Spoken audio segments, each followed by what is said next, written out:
Story today is from South Africa. The country has expelled 7 Kenyans who were accused of illegally working on US Afrikaner refugee applications. Authorities raided a US refugee processing centre in Johannesburg on Tuesday after receiving intel on the matter. Discovered engaging in work despite only being in possession of tourist visas and clear violation of their conditions of entry into the country. The 7 Kenyans had self-deported and they won't be allowed to enter the country for 5 years.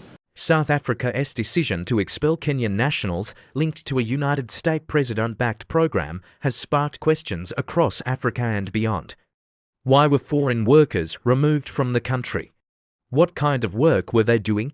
And how did a United States president become part of the controversy? While no criminal charges were announced, the incident has drawn attention to immigration rules, political sensitivity, and foreign influence. In this report, we break down what happened, why South Africa acted, and what it could mean for regional diplomacy and South Africa-United States relations going forward.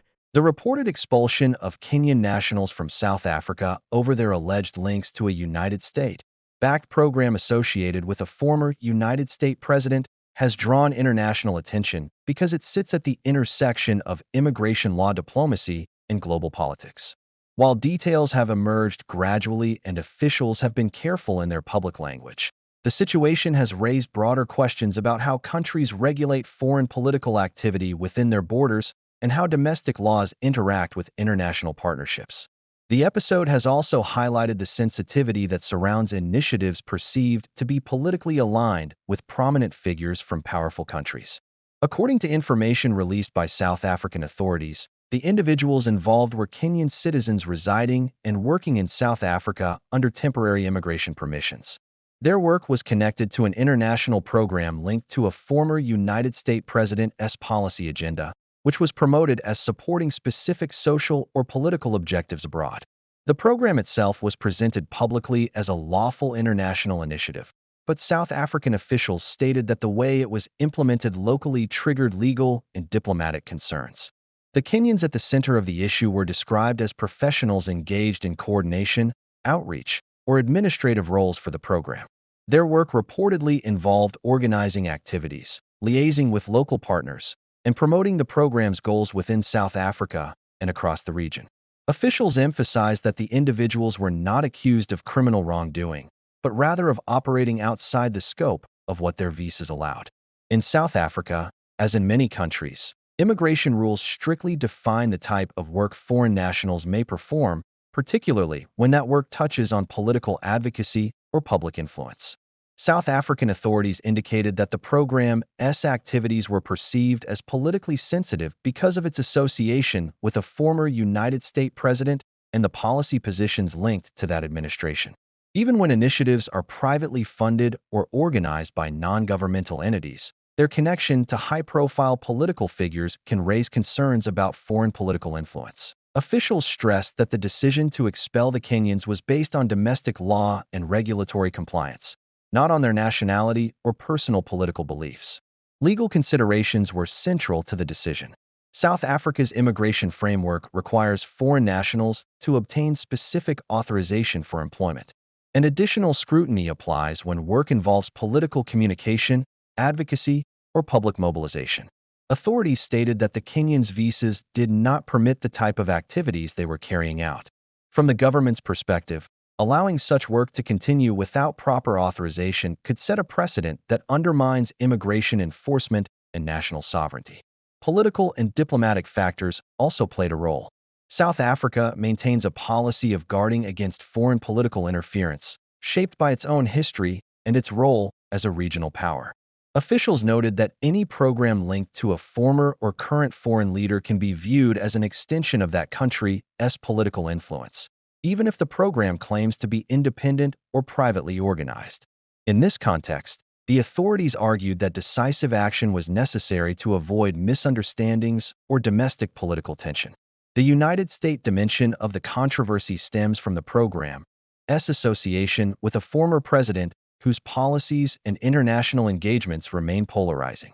While the program was not officially described as a government initiative, its branding and messaging reportedly referenced ideas closely associated with that administration. This connection amplified scrutiny and media interest, as critics questioned whether the activities amounted to informal political outreach on behalf of a foreign political movement. Officials in South Africa were careful to clarify that the expulsion was not an expression of hostility toward the United States or toward bilateral cooperation. Instead, they framed it as a routine enforcement of immigration and regulatory laws.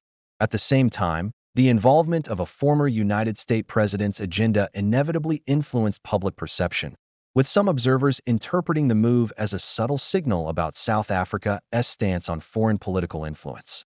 Reactions within South Africa reflected this complexity.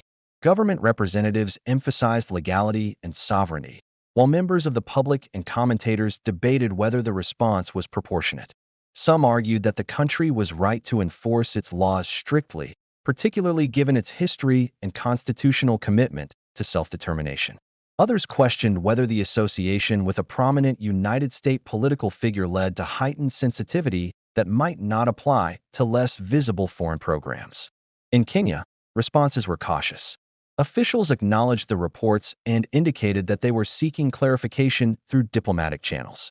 Public discussion in Kenya focused on the welfare of the expelled nationals and on the broader implications for Kenyans working abroad. Commentators noted that many Kenyans are employed in international projects across Africa and beyond, making clear and consistent rules essential to protect their livelihoods. There was also discussion about the need for citizens to fully understand host country laws, especially when engaging in politically adjacent work. From the United States side, responses were measured. There was no indication of direct government involvement in the program's day-to-day operations, and officials avoided framing the issue as a bilateral dispute. Public statements emphasized respect for South Africa's laws and sovereignty, while also underscoring the importance of open international cooperation. The absence of strong official reaction suggested an effort to prevent the situation from escalating into a broader diplomatic disagreement. The episode has potential implications for South Africa-United States relations, though most analysts believe any impact will be limited. The two countries maintain extensive economic, diplomatic, and cultural ties, and a single immigration enforcement action is unlikely to alter that foundation. However, the case may encourage closer communication when international programs operate across borders, particularly those with political associations. Regionally, the situation highlights challenges faced by African states as they navigate increased interest from global political actors and organizations. As international initiatives expand into the region, governments are under pressure to balance openness to cooperation with vigilance against perceived interference. The expulsion serves as a reminder that domestic laws remain paramount, regardless of the stature or origin of a program's sponsors. Looking ahead, the incident may prompt clearer guidelines for foreign nationals working on international projects in South Africa. Authorities could seek to refine visa categories or improve communication to ensure that individuals understand what activities are permitted. For international program organizers, the case underscores the importance of transparency and compliance with host country regulations, especially when operating in politically sensitive areas. For Kenya and other countries whose citizens often work abroad, the situation reinforces the value of consular support and pre-deployment guidance. Ensuring that workers understand local laws and the political context of their work can help prevent similar outcomes. It also highlights the interconnected nature of modern diplomacy, where actions in one country can resonate across borders. In conclusion, the expulsion of Kenyan nationals linked to a United States president-backed program illustrates how immigration law, politics, and international relations can intersect in complex ways. South Africa framed its actions as a lawful and necessary enforcement of domestic regulations, while the program's association with a prominent United States political figure intensified scrutiny and debate. Although the incident attracted significant attention, it does not appear to signal a major shift in regional or bilateral relations. Instead, it serves as a case study in the importance of legal compliance, diplomatic sensitivity, and clear communication as countries navigate an increasingly interconnected political landscape.